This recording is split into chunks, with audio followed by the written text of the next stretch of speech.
la richesse inestimable du patrimoine que nous possédons, héritage légué par nos fondatrices, conservé et transmis par nos devancières.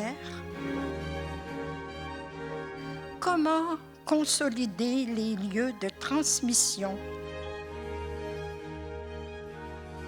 Comment assurer sa pérennité?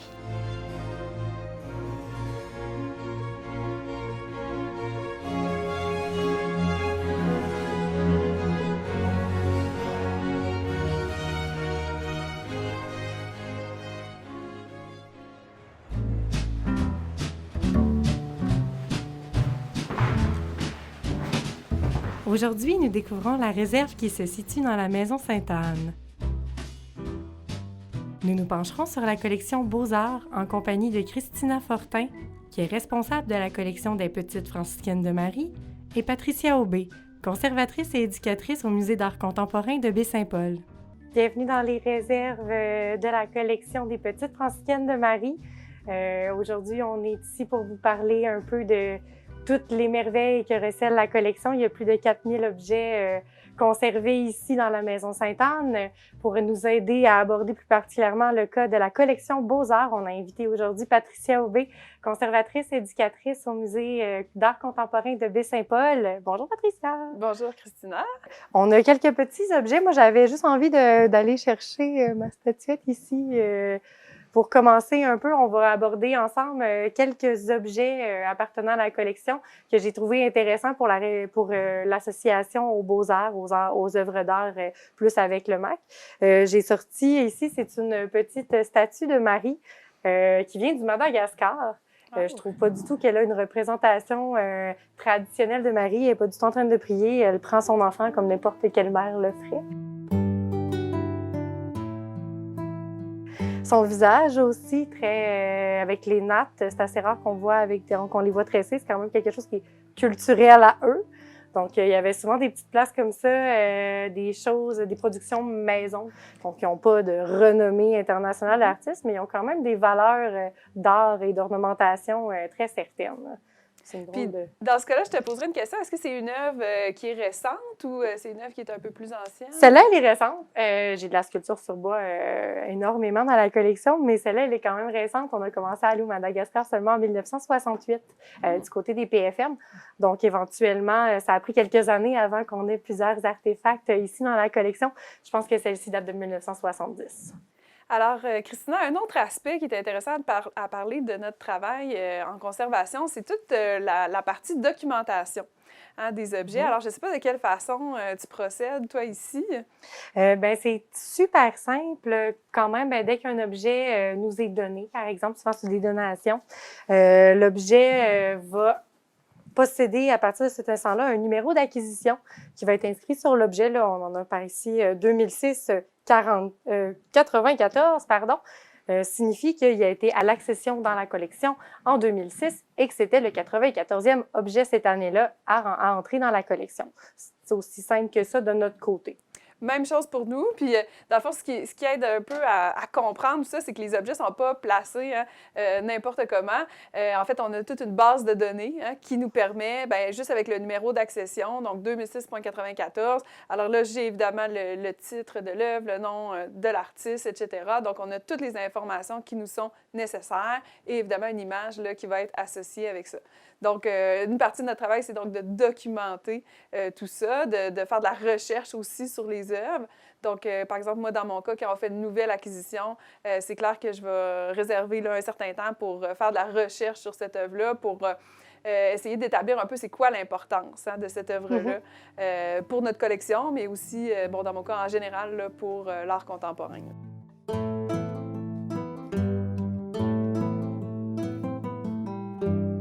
J'ai sorti 2 pièces qui sont issues des Bourgots.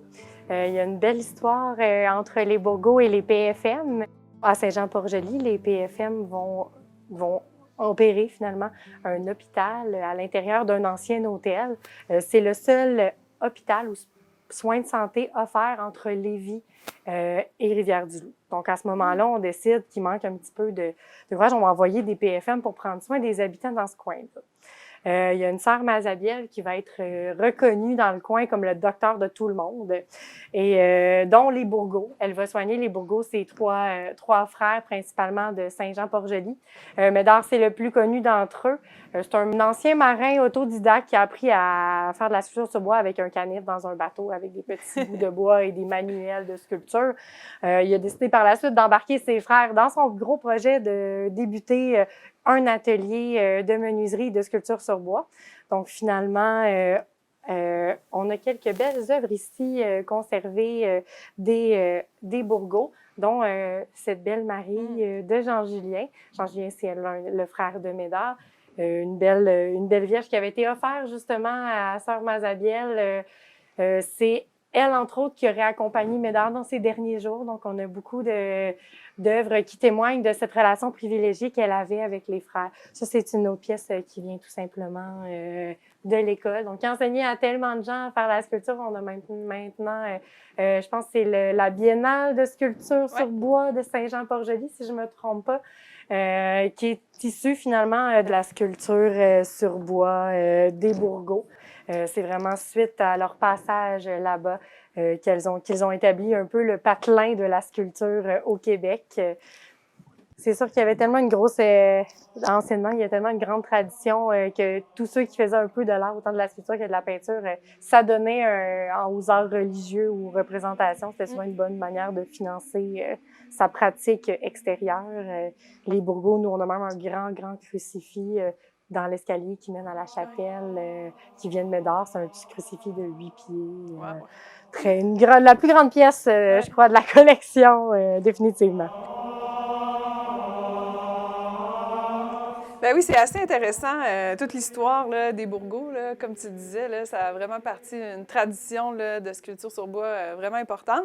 Puis c'est intéressant parce qu'en fait, moi aussi, dans ma collection, dans la collection du musée, c'est pas ma collection, dans la collection du musée, on a quelques œuvres quand même des Bourgault, des œuvres plus traditionnelles, un peu dans ce style-là. On en a entre autres de Médard et de Jean Julien, comme tu parlais, donc qui sont comme de la première génération, là, si on veut, de ces sculpteurs-là. Mais nous, en fait, aussi, on fait le pont avec de la sculpture plus contemporaine, avec le fils de Jean Julien, qui est Pierre Bourgault, qui est un artiste contemporain très, très connu, qui, lui, a fait un petit peu éclater là, la tradition, si on veut, là, de la sculpture. Alors, plutôt que de faire de la sculpture sur bois comme ça, lui, il va plutôt faire, par exemple, de la sculpture environnementale, il va faire des installations. Hein, donc, on est vraiment là, en rupture avec la tradition pour offrir un espèce de renouvellement, si on veut, là, du médium de la sculpture.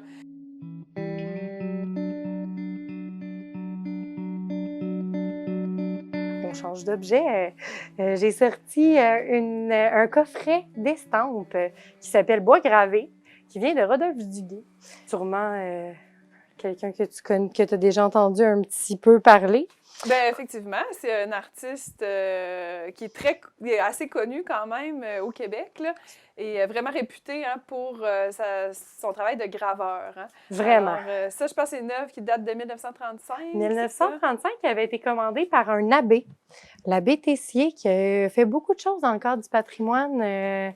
Il trouvait, en fait, Rodolphe Duguay trouvait que c'était dramatique le fait que au Canada et plus particulièrement au Québec, dans les maisons, on n'ait pas d'œuvres canadiennes ou très peu qui représentent le paysage. Souvent parce que ça coûte très cher une œuvre d'art picturale, un tableau, une sculpture sur bois. Du côté de l'estampe, par exemple, on arrive à faire plusieurs reproductions, donc on a souvent le coffret est numéroté.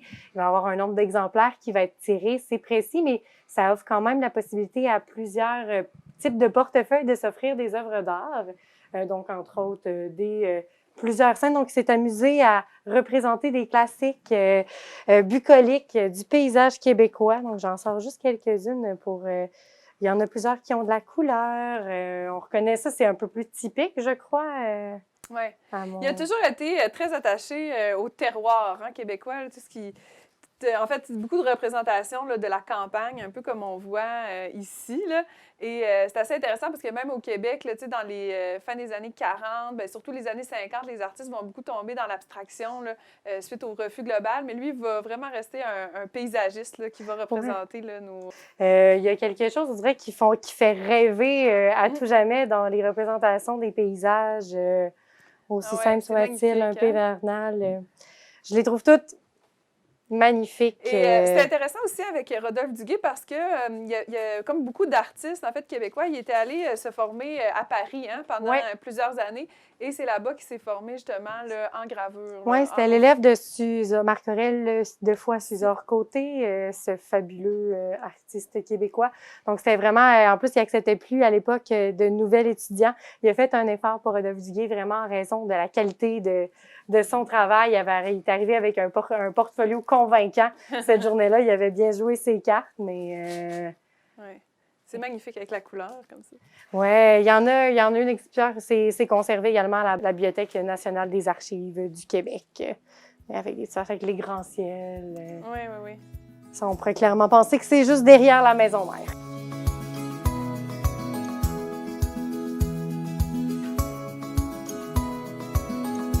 Quel trésor tu nous as trouvé, Christina, dans ta collection? Ouais, ça, j'étais quand même très excitée au moment de la découverte de ce tableau. Il arrive de la résidence Morin à Montréal. Parfois, on a des trésors qui dorment dans des endroits inexpliqués. Je vous présente aujourd'hui un tableau. Elle doit absolument être conservée dans une boîte sans acide avec un protecteur pour la lumière. C'est très important. On parle d'une œuvre de 1820 d'un maître italien. D'ailleurs, le professeur de Camille Corot, qui est un peintre très célèbre. Donc, j'ai un petit Jean-Victor Bertin, petit paysage de Bordeaux, qui est avec nous dans la collection. Ça reposait dans la résidence Morin. Donc, ça ornait les corridors, tout simplement. Wow!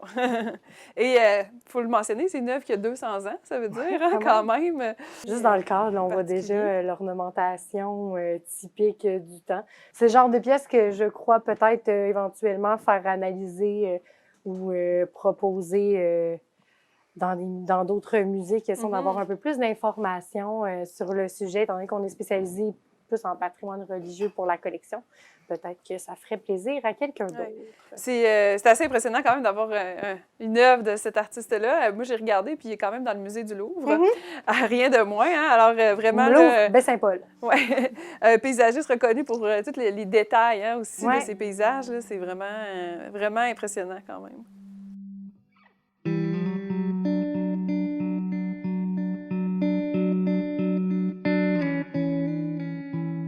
Alors, tu viens de nous présenter une œuvre de Bertin, qui est quand même un artiste reconnu internationalement.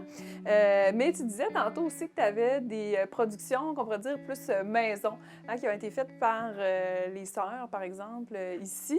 Oui. J'imagine que ça en est des exemples. Effectivement. Donc, je t'ai sorti quelques exemples de production maison, comme je les appelle. Il y avait une grande place pour l'art dans les communautés religieuses. J'ai beaucoup de sœurs qui ont fait leurs écoles en beaux-arts un peu partout au Québec qui se penchaient sur le dessin. L'œuvre qui est ici, c'est le Rappelle-toi de la petite franciscaine de Marie, qui est un peu comme une ligne de conduite, un peu en psaume de la congrégation. On perdait tellement aucune opportunité d'ornementer chaque petite chose que même des toutes petites pages comme ça se ramassaient ornementées de détails très, très fins. L'écriture, la calligraphie utilisée, chaque petite fioriture, tout est représentatif d'un moment dans le psaume, dans la prière. Oui, c'est assez impressionnant, là, juste même la grosseur des lettres, là, c'est minuscule, là, il y a vraiment beaucoup, beaucoup de détails. Mais tu peux quand même les lire, c'est toujours ça qui est... Je pense que dans ma tête, ça prenait un ordinateur pour écrire aussi précisément et petit, mais non, ça prend une sœur, finalement. Donc, j'ai également apporté d'autres choses un petit peu plus Ben, on n'était pas juste intéressés par religion, mais on s'intéressait souvent à l'histoire de l'art. J'ai beaucoup de livres dans la bibliothèque de la communauté qui parlent des chefs-d'œuvre de l'histoire de l'art, parce que ça touche quand même souvent des thématiques également religieuses. Donc ici, on a une œuvre qui arrive encore une fois de Montréal, de la résidence Solano par contre. Une œuvre très ornementée, plus pour son cadre, à la feuille d'or, un petit turquoise. Mais la peinture qu'on trouve en son centre est une reproduction du visage de la Madone au chardonneret, de Raphaël. Oui. Donc, on s'y gênait même pas pour aller regarder des tableaux de grands maîtres et donner la chance de l'essayer nous-mêmes, de reproduire. Je peux quand même te laisser l'admirer plus près, mais... Mais il y a, en fait, la façon d'apprendre aussi à peindre, ça s'est beaucoup fait par la copie, hein, par la reproduction. Effectivement. Donc, on voit ici là, que c'est quand même très bien fait, mais là, on a l'impression finalement que le cadre prend presque toute la place. Hein.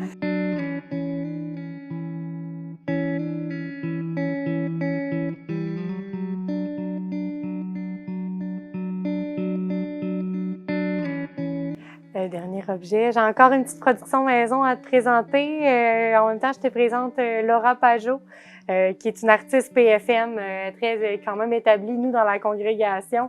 Pas de réputation, mais elle a fait beaucoup d'œuvres pour la congrégation. Elle était formée aux Beaux-Arts à Québec. Puis elle se gênait pas pour pour prendre place à son talent. Un petit peu partout dans la maison mère, il y a des portraits tout le long du corridor qui représentent les mères fondatrices. Elle a fait tous les portraits dans la chapelle également. Celui-là, c'est un Christ au roseau, qui est à la base d'une copie, encore une fois, d'une citation d'Histoire de l'art de Pierre Mignard. Une histoire qui présente Jésus au tout début de sa condamnation. Donc, le roseau, c'est un peu le signe de l'espoir, à ce que la symbolique que j'en ai dit. J'ai très peu d'informations sur le tableau où il se trouvait auparavant dans la maison mère. J'ai pas de sujet à ce moment-là, mais juste la virtuosité technique dont elle fait preuve, le regard du Christ, la délicatesse des dégradés. Je pense qu'elle mérite sa place et son talent mérite d'être un peu reconnu parmi les PFM très talentueuses que nous avons eues à la maison mère. Je remarque une petite irrégularité, je dirais, sur la surface ici. Je ne sais pas si... Bien sûr, t'as l'œil. On voit une conservatrice chevronnée. Donc, l'œuvre nécessiterait en effet une restauration. Il est vraiment déchiré. On peut voir que c'est pas juste une irrégularité, ça traverse complètement la toile. Puis j'ai également ici, quand on peut voir un renfort qui permet que la toile, elle serait mal pliée ou taquée à l'arrière. Donc, ça aussi, ça serait quelque chose qu'il faudrait arranger. Ça crée de la tension inutile sur la surface picturale, puis ça a tendance à aider à faire décoller un petit peu la matière du support, en gros. Donc, on aurait besoin d'une petite restauration, peut-être, on ne sait jamais.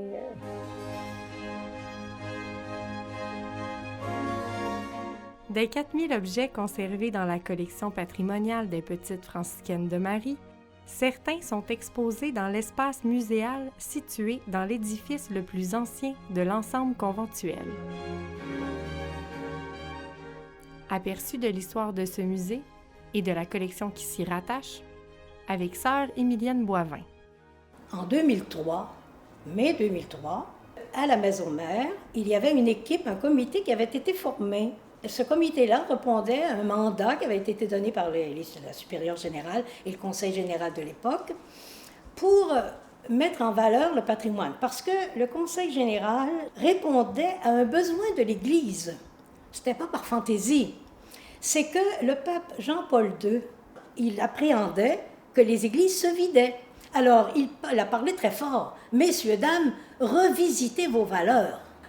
Rappelez-vous de vos sources, de vos origines. Avec l'aide d'une subvention du gouvernement fédéral, les sœurs engagent 2 spécialistes pour faire l'inventaire de leurs biens patrimoniaux. Alors les dames arrivent, elles ont dit, la première chose à faire, c'est d'aller chercher des objets de souvenirs, des objets de mémoire.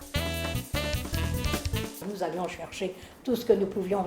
Je faisais les greniers de la cave et de l'est à l'ouest, du nord au sud, tous les mois, puis j'arrivais avec des paquets de choses, puis il y en avait toujours. Sœur Boivin est sollicitée pour participer à l'aventure de la sauvegarde du patrimoine religieux de la congrégation. C'est le grand moment.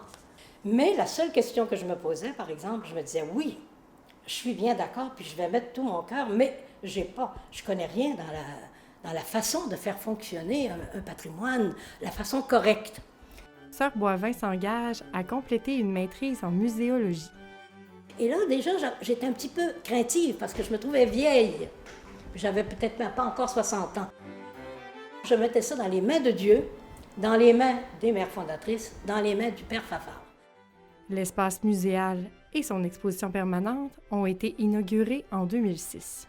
Parce que le patrimoine des petites franciscaines de Marie, en Charlevoix, c'est le patrimoine de la basilique Notre-Dame à Paris, du Vatican à Rome, etc., etc. Toi aussi, Patricia, tu as fait une trouvaille assez surprenante, je crois.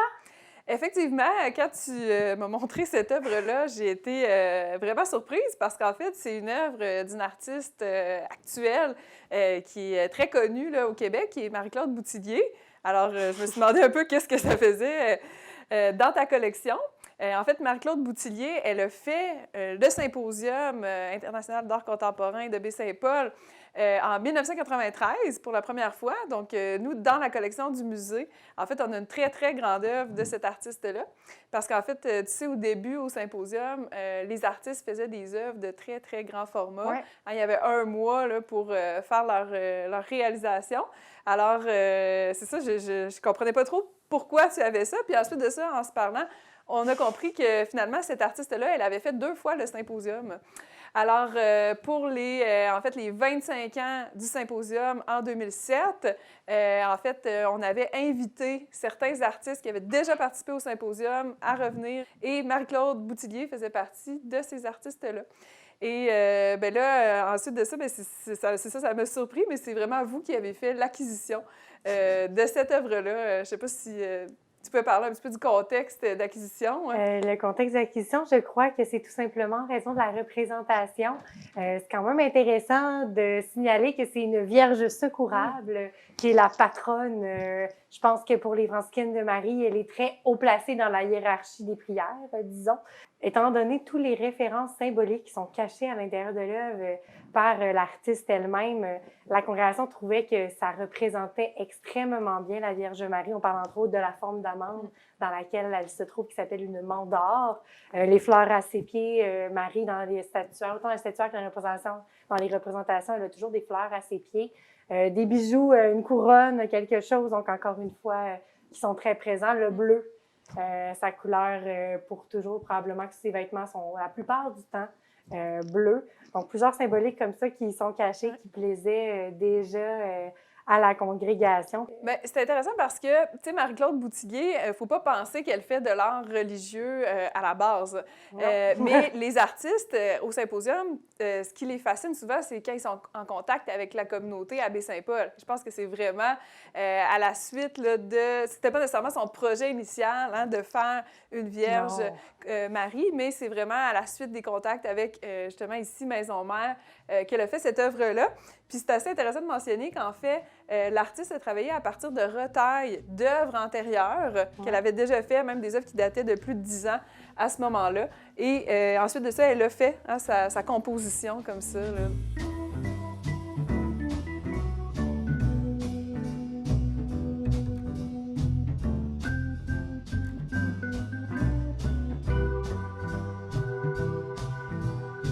Donc, on s'est promené un petit peu, on est sorti de la réserve.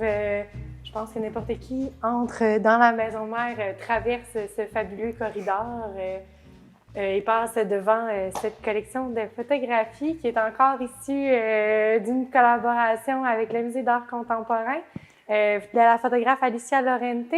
Oui, bien, en fait, ça, c'est des œuvres de la collection du Musée d'art contemporain. Nous, on a un programme de prêt d'œuvres. Donc, l'idée, c'est qu'on veut quand même que nos œuvres soient vues, soient appréciées par la communauté. Et donc, Alicia Lorente, c'est une artiste, en fait, qui est venue ici à Baie-Saint-Paul en 2017, au moment où les petites franciscaines sont déménagées du couvent. Donc, c'était quand même un événement assez important là, pour la communauté. Et Alicia Lorente a pris des photographies de ces derniers moments-là.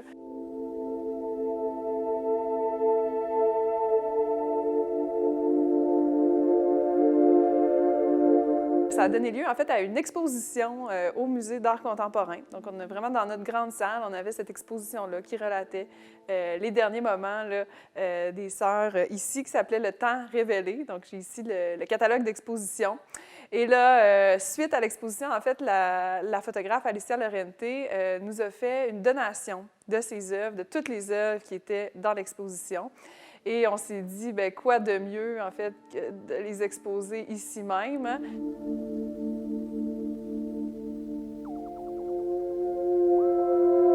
Je trouve très agréable de côtoyer la congrégation actuelle avec les mères fondatrices parce que dans le corridor de l'autre côté, les mères fondatrices font face à la congrégation actuelle. Je crois aussi que c'est de la photographie argentique. Son procédé est quand même particulier cette photographe. Oui, elle a vraiment travaillé seulement avec de la photographie argentique, noir et blanc. Puis c'est intéressant parce que là, on fait vraiment un lien là, entre passé et modernité.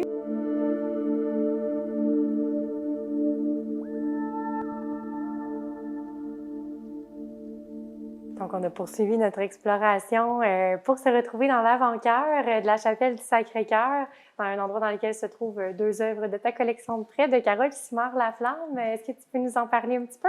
Oui, ben c'est assez intéressant parce que Carole Simard-Laflamme, c'est une artiste qui est née à Baie-Saint-Paul. Donc, c'est vraiment une artiste d'ici et qui a une grande carrière, autant ici qu'en Europe. Alors, en fait, il y a deux œuvres qui s'opposent dans la pièce ici. Et ces deux œuvres qui s'appellent Éboulement. Donc, on a Éboulement 2 et Éboulement 3, qui font référence évidemment aux éboulements qui sont juste à côté ici. Carole, sa façon de travailler, c'était assez intéressant. Elle va toujours travailler avec du tissu, avec des textiles. Donc, dans ce cas-ci, c'est vraiment des tissus récupérés. Hein? Et vous voyez qu'elle fait une composition là, qui est assez impressionnante. Elle va utiliser aussi des façons de faire qui sont vraiment traditionnelles, là, vraiment dans la tradition québécoise. Dans ce cas-ci, elle va travailler ce qu'on appelle le molleton. Là.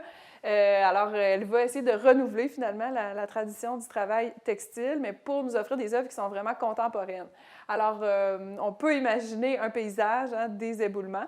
Mais en même temps, ça reste assez abstrait. Là. Ce qui nous intéresse, c'est vraiment la façon dont elle va travailler, la composition aussi de son œuvre, les couleurs, etc. Là. Donc, voilà. Ouais, la brillance des matériaux, c'est vraiment agréable, le contraste entre les vallons les plus... ça fait un peu un sentiment d'éboulis, presque, pour faire un mauvais jeu de mots, mais le contraste entre les différents nœuds et les sphères plus épaisses qui amènent beaucoup plus de poids au niveau du bas de l'œuvre. Très intéressantes toutes les deux, très contente de les avoir ici. Encore une fois, ça fait changer un peu une référence au paysage. À l'intérieur, ça fait toujours un peu de bien, ça fait changement, une petite pause tranquille après la visite de la chapelle. Puis les œuvres aussi sont intéressantes parce que d'un côté, en fait, on a le jour, c'est la représentation du jour, et de l'autre côté, c'est la nuit. Hein? Donc, on a des couleurs là, qui sont beaucoup plus sombres. Et c'est toujours intéressant aussi de mettre des œuvres très contemporaines dans un lieu historique comme ici. Hein? Donc, ça fait vraiment faire des liens avec... Je ne savais même pas que Carole Simard-Laflamme était originaire de Baie-Saint-Paul, mais c'est encore un peu plus incarné. Souvent, de la descendance, on prend pour considération que tout le monde à Baie-Saint-Paul doit avoir connu quelqu'un qui a travaillé ou de près ou de loin ici à la Maison Mère ou connu une franciscaine durant son passage. Bien, en fait, Carole, c'est la sœur de Cyril Simard, qui est quand même le fondateur des Économusées. Une personnalité très connue là, qui a fait beaucoup d'architecture aussi ici à Baie-Saint-Paul. Donc, voilà, donc vraiment une famille de bâtisseurs. De bâtisseurs impliqués. Oui. Bien, merci beaucoup de t'être prêté au jeu, d'avoir visité avec moi les réserves. On a trouvé plein de merveilles à travers tout ça. Merci pour tes connaissances, ta collaboration, de toujours également le beau projet de mutualisation, de partenariat entre nos deux musées vont perdurer encore très longtemps, j'espère. Oui, puis c'est toujours intéressant de partager nos expertises comme ça. Donc, moi qui est plus en art contemporain, toi en patrimoine religieux, puis je pense qu'ensemble, on a apporté différents aspects, en fait, des œuvres là, qui étaient présentées. Je trouve que les deux techniques sont quand même complémentaires. Parfois, on a besoin l'un de l'autre pour se supporter. Merci beaucoup. Merci à toi. Aujourd'hui.